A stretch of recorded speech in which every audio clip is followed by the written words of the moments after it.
Okay, so we're here with the second video on migration. So in the previous video, we talked about types of migration between internal versus, or we looked at emigration versus immigration. We looked at the most characteristics of the fact of where migrants are going, for the most part, when they go, and also that kind of played with the migration transition. Hopefully we understood that its connections and similarities with the demographic transition kind of happening around the same time. So this video, we're looking at U.S. migration patterns and describing the different patterns of migration to and inside the U.S. and being able to explain why those patterns occur. So within the United States, we look at the fact that there's been about 75 million people in the last 200 years or so that have migrated to the United States from various parts of the globe.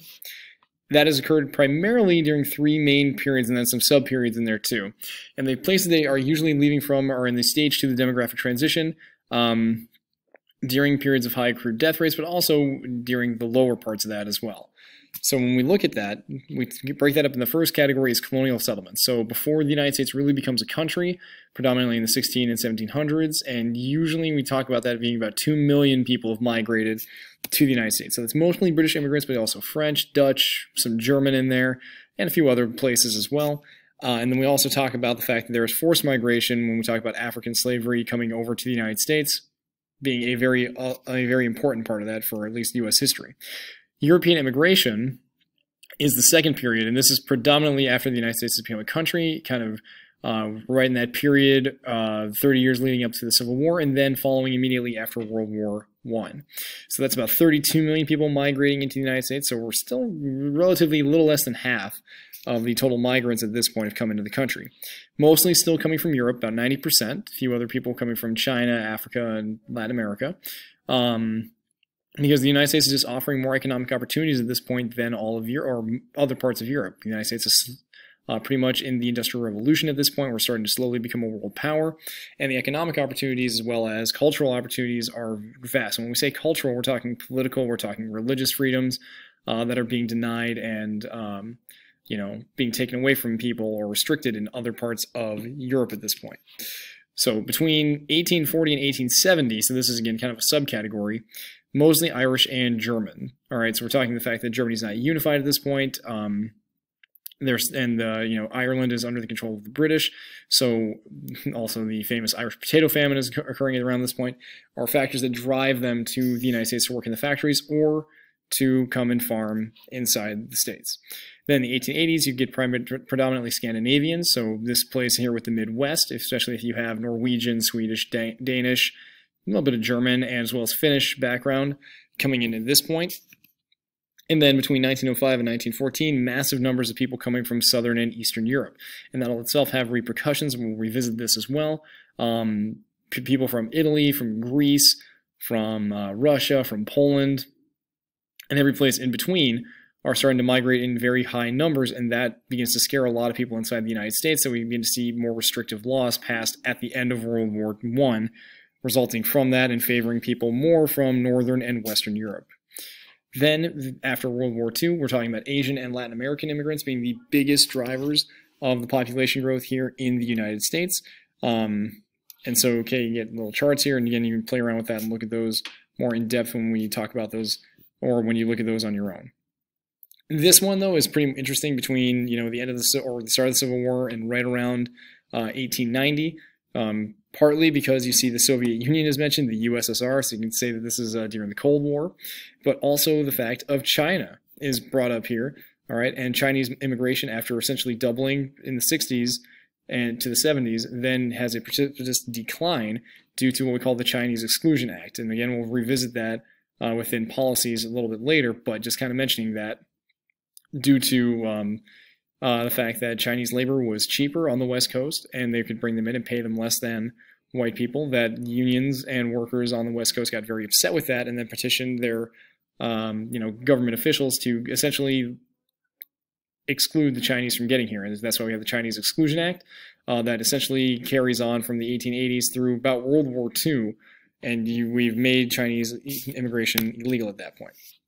So here you can see by decade and by region, again, kind of that 1900 period, right around World War I, gets really, really big in terms of, again, that Southern and Eastern Europe pushing it. And then following World War I, we get larger groups coming from the Americas, still very much within Europe, but then our numbers are continually dropping. They start rebounding after World War II, predominantly again from the Americas, and then in the 80s and 90s from Asia. All right. So where in Asia? Well, we've looked at this before in a different way. India and China and Korea and the Philippines, and then inside Latin and South America and Central America, Mexico is the big one.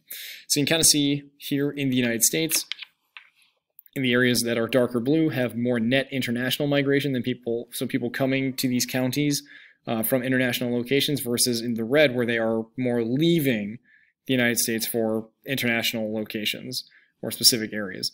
Areas in gray are essentially at net zero, so there is no big gain or loss. So the Twin Cities, we are a big net gain in because of our our technology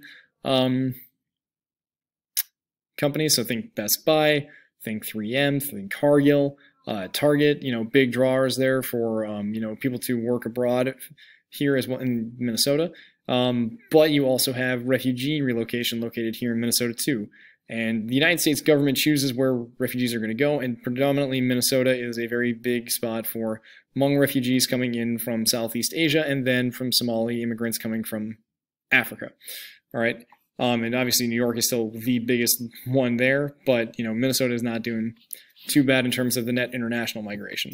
And as we said in the previous video, the reason for why the United States population is growing is because of migration into the country. All right. We mentioned this in the last video too. 50 million people in the United States were born in other countries as of 2017, predominantly again from these parts of the world, and then also Mexico and the Caribbean. So when we talk about illegal immigration or unauthorized migrants coming into the United States or being in the United States, we tend to think of people crossing the border from Mexico into the United States around Texas, Arizona, New Mexico, California.